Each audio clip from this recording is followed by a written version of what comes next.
सभी को बहुत बहुत नमस्कार। हमारी जो कुछ पुस्तकें हैं उनके संबंध में जहाँ तहाँ जब तब चर्चा करनी होती है, बताना पड़ता है, बात होती है, पूछते हैं कुछ लोग। मुझे मन में आया कि यह एक अच्छा माध्यम है, यूट्यूब चैनल हमारा जो अपना है, उस पर इसे हमारा जो विचार है इस संबंध में, जो पृष्ठभूमि है इस लेखन की, उसकी जानकारी दें मित्रों को और उन सभी को जो इसमें रुचि रखते हैं, रख सकते हैं या आगे रखना चाहेंगे। तो इस क्रम से मैं बीच में कुछ अंतराल से यह विवरण प्रस्तुत करना चाहता हूँ। मुझे लगता है कि यह ठीक होगा और कुछ को प्रिय भी लगेगा। जिनको भी इसमें रुचि बनती है और इस संबंध में मुझे कहते हैं, संपर्क होता है, तो वह भी एक अतिरिक्त सुख होगा हमारे लिए।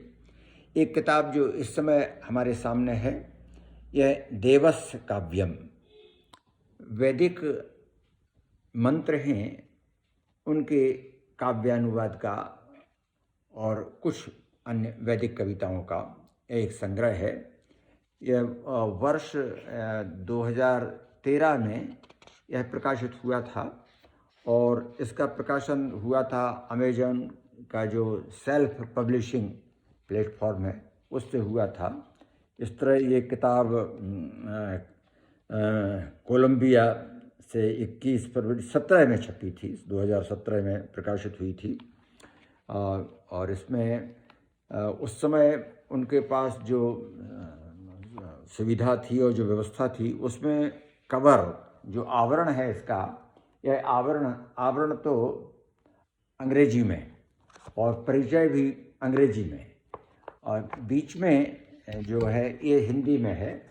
और इसको हमने तैयार किया, टाइप करके रखा और इसको भेजा, तो 3-4 दिन के भीतर ही ये किताब छप करके बाहर आ गई। सामग्री आपके पास होनी चाहिए।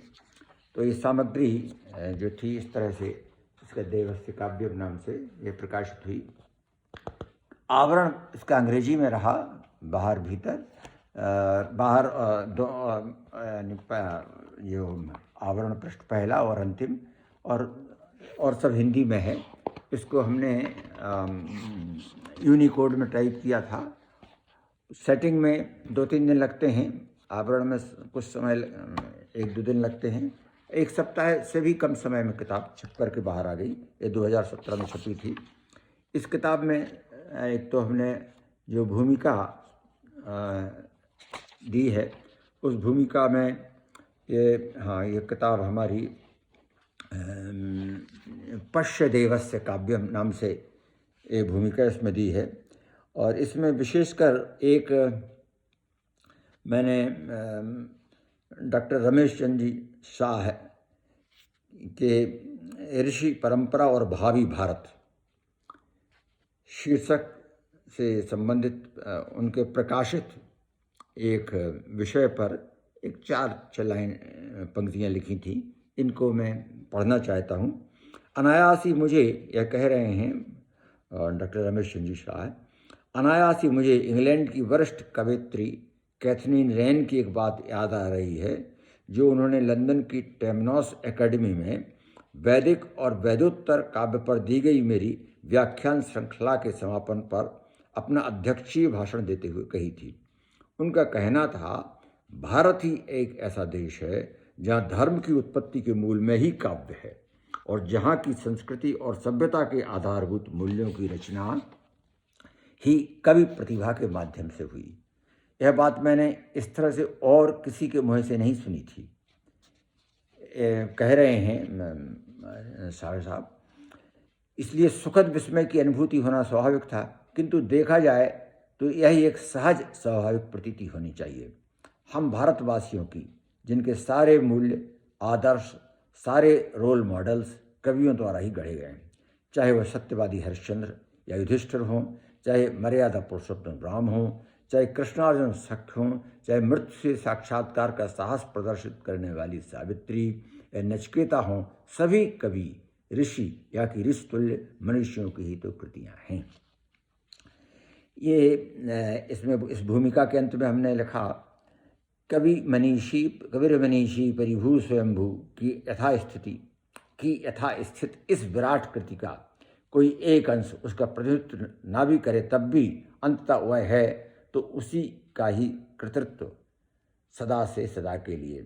मनीषी कवि श्रेष्ठतम तब सबसे, मनीषी कवि ये ईशावास्योपनिषद या कहें यजुर्वेद के 40वें अध्याय का जो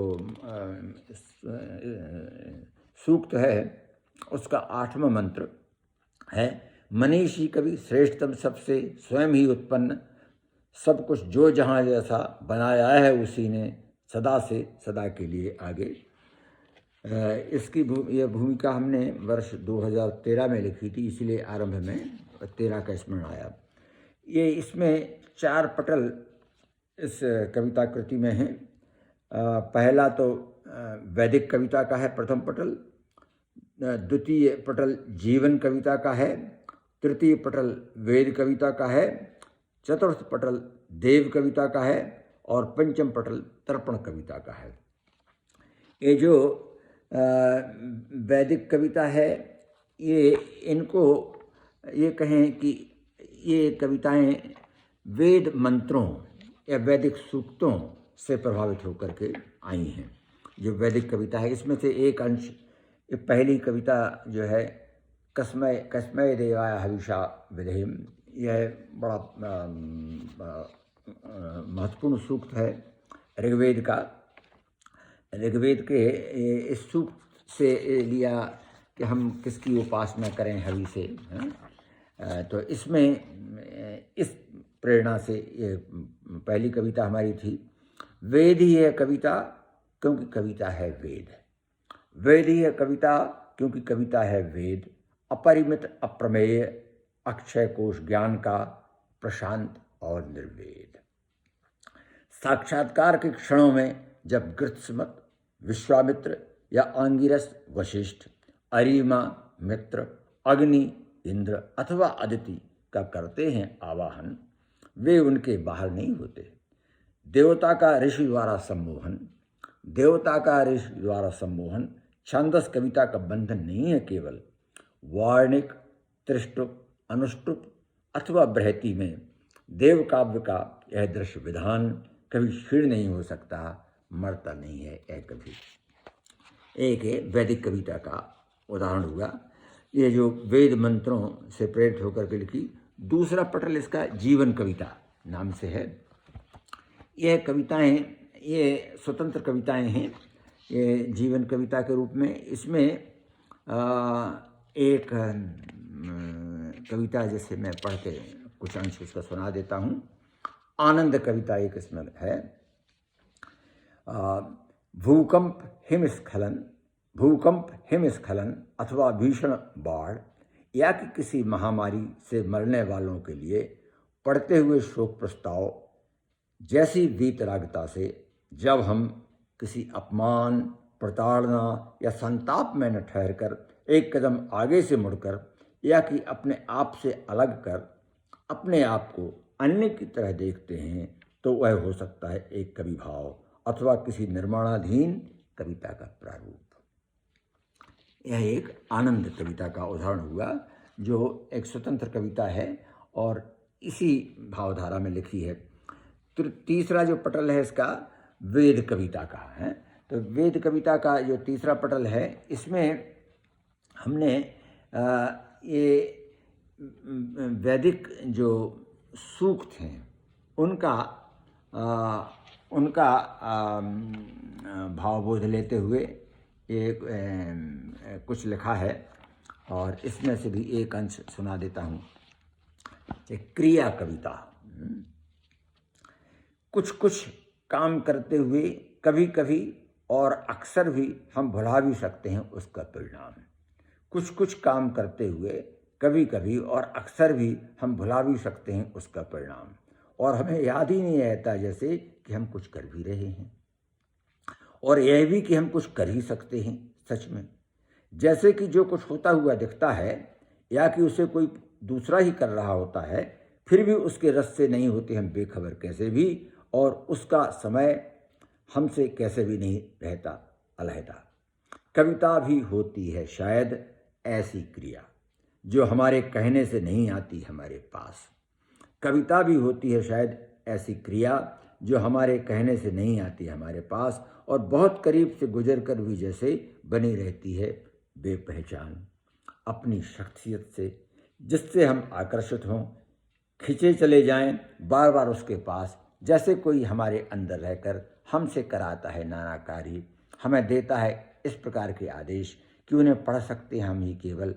उसे तो हम देख भी पाते हैं जैसे ठीक से कभी कभी, और उसका एहसास दे जाता है एक हिलोर। अब मैं उस भाग पर आता हूँ जिसमें हमने वैदिक सूक्तों का काव्यानुवाद किया है। तो एक काव्यानुवाद जो इस समय हमारे सामने है, मरुत सूक्त है। ये मैत्रवण ऋषि का 166वां सूक्त है, ऋग्वेद का, और इसमें ऋषि अगस्त हैं इसका एक कुछ अंश। श्रेष्ठ तुम अति श्रेष्ठ, मरुत के संबंध में ऋषि अगस्त कह रहे हैं मैत्रावरण।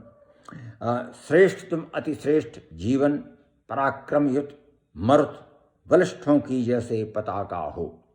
श्रेष्ठ तुम अति श्रेष्ठ, जीवन पराक्रम युत मरुत, बलिष्ठों की जैसे पताका हो। सदा ही आगे हम तुम्हारा कर रहे हैं यशो गायन, सदा ही आगे हम तुम्हारा कर रहे हैं यशो गायन। गर्जना करते समर में वीर जैसी, अग्नि वर्षा शत्रुओं का आकरो मर्दन। ये मरुत के संबंध में ये इन्होंने लिखा है। एक और एक बड़ा महत्वपूर्ण सूक्त है इसका, ऋग्वेद का 80वां सूक्त, बहुत दर्शन बहुल है। ऋग्वेद मंडल लेख का 164वां सूक्त है, जिसमें बहुत प्यारे मंत्र हैं, और ऐसे भी हैं जैसे एक बड़ा प्रसिद्ध मंत्र है, द्वा सुपर्णा सहजा सखाया समाने वृक्षे परिशस्य जाते तयोरन्ना पिप्लव स्वादवंतम। तो ये उन दो पक्षियों की बात, एक ब्रह्म और एक जीव, दोनों के भेद का वो आता है। तो इसका हिंदी का मैं काव्यानुवाद अपना पढ़ता हूँ। मित्र दो पक्षी सुपर्णा, मित्र दो पक्षी सुपर्णा, एक तरु शाखा निकट बैठे परस्पर प्रीति से। मित्र दो पक्षी सुपर्णा, एक तरु शाखा निकट बैठे परस्पर प्रीति से। चख रहा फल स्वाद पूर्वक एक, चख रहा फल स्वाद पूर्वक एक, उनमें देखता पर दूसरा केवल बिना खाए।